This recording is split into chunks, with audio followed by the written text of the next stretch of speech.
This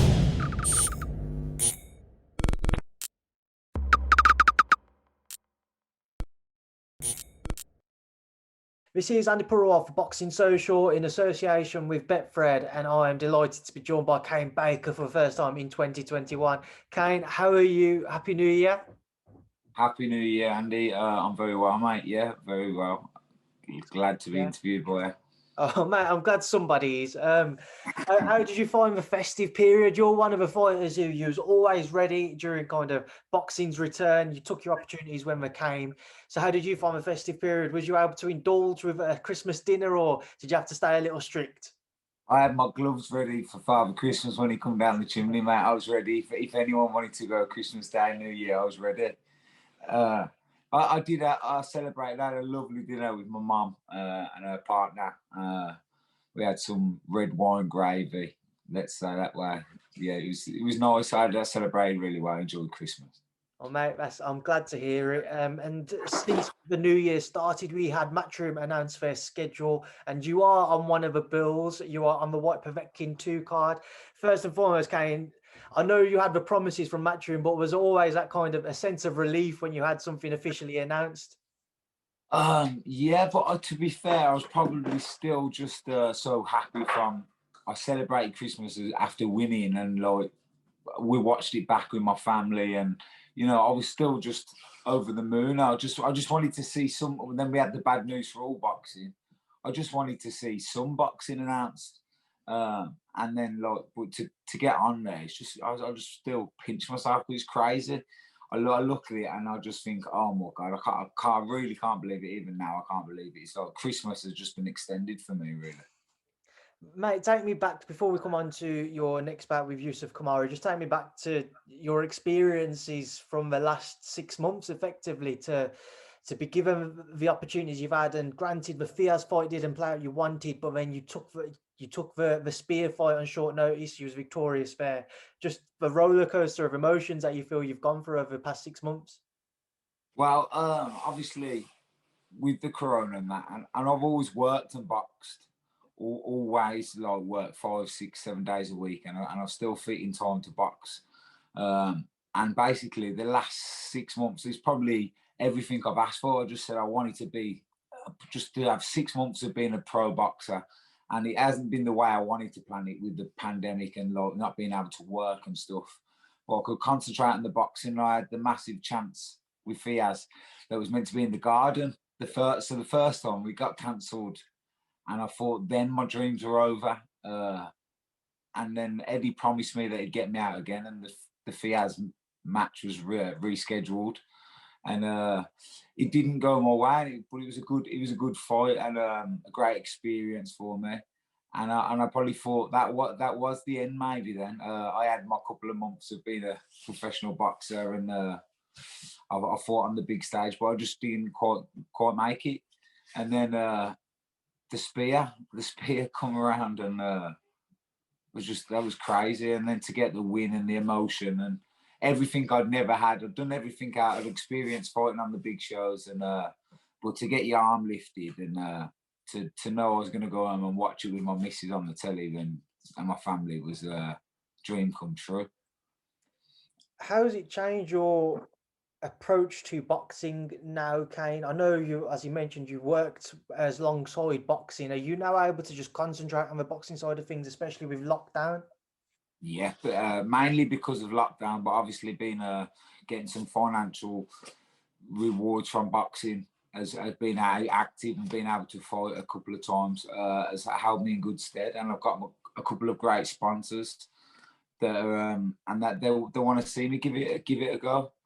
And so yeah, I've just been playing the role as a full-time boxer, and it's crazy when I think it. Gotta laugh because it's crazy that to say yeah I'm a full-time professional boxer, and Talk I've about left my ladder. I've got no ladder. It's good to hear, mate. Obviously, you have to concentrate on your boxing now. Talk to me about the Youssef Khoumari fight then, March 6th. What do you know about him, and for how long were you guys looking at Youssef as a possible opponent? I'll never get to pick my opponent, mate. Don't worry about that. I didn't look at anyone for an opponent. I know he's from a great team, Dylan White, and there's Fabio Wardley and some Babbage, and I met a few of them in the bubble, and they're kind of the fan side of boxing I'm involved. They're the fighters I like to watch, them kind of guys. But I never knew much about Khoumari. I know he called for the winner of me and Fiaz, but he's fighting the loser. So I don't, and I know when he got I think he fought for the English and had a draw, and he hasn't gone back to. I know there's opportunities for him to go back and sort that out or whatever, and he hasn't sorted that out. And he's picked me. I don't know if he's thinking maybe I'm an easy option or whatever, but yeah, I'm here, ready to go. Now, you said there you don't get to choose your opponent. Since it was announced there, since you had confirmation yourself as to who you were facing, have you looked into him and what do you expect from him from a stylistic standpoint? He looked well. I watched a round or two, which is something I'd never have done before. But since the Fiaz, it's things that I do now. I don't tend to watch the whole of the fight, but I take a bit of what I can from a round or two. I watch that, and yeah, he looks good. He looks slick. He looks like he's going to come and have the row, which that I'm always there to do. So should be good. Is there a pressure now, Kane, because you're living your dream at the moment, and I know you've always stayed ready, and I'm sure you'll get more opportunities in the future if you continue to keep yourself ready. But is there a pressure to capitalize on this momentum and to ensure that the opportunities that do come, they are ones that progress your career? There's definitely no pressure. I don't feel any added pressure or anything like that. I just got.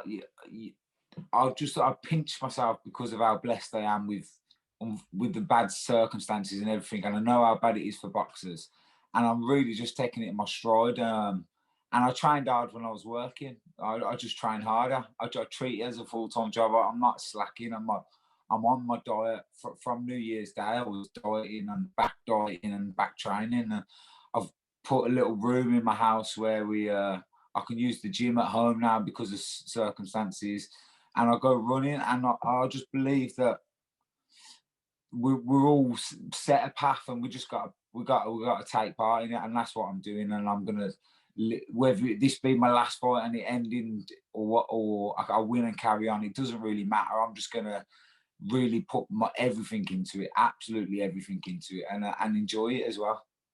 Kane, I know you're a man who's thrived over these past 6 or 7 months, as we've said, and I know you're somebody who would have dreamt about what could happen in the future, provided you are successful on March 6th. With that in mind, have you thought about your future plans for 2021? No, my future plans are March the 6th, and they won't go any further until I've put in all the hard work I can to get through March the 6th. So, yeah, all hold till March the 6th.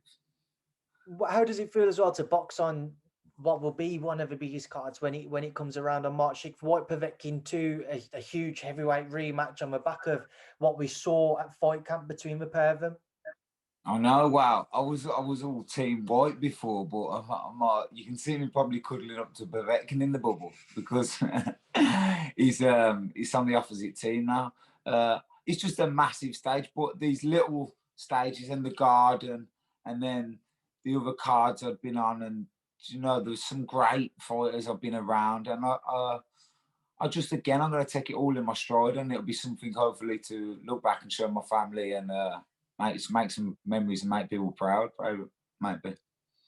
Do you think there's a pinnacle on where your career could go with a victory on March 6th? Have you thought about kind of what you think is the highest you could take your career? Well, if I've thought about in my career where the highest I could be, if you could get me on an elastic band and flick me, I've gone really a load above it. I've flew past any pinnacle I could have ever.